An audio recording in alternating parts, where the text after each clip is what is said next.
Allohdan so'rayvering, harakat qilavering, so'rayvering, Alloh beradi. Oddiy misol aytaman. Hammamizning uyimiz bor. Bir tilanchi keldi, bitta eshigimizni taqillatdi. Qarab turamiz, ketarmikin deymiz.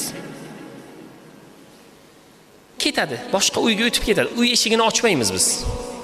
Lekin tilanchi o'tirib olib, eshigingizni taqillataversa, o'zingizdan misol, taqillataversa, bir narsa bermasang ketmayman desa. Nonmi, pulmi, kiyimmi, eski narsangmi, bir narsa bermasang ketmayman. Eshigingizni taqillataversa nima qilasiz? Chiqib bir narsa berasiz unga. Ilojingiz yo'q, sizni bezovta ham qilyapti u. Tog' bilasizki, tog' bir narsa olmasa bu ketmaydi. Xudo ham shunday. Eshigini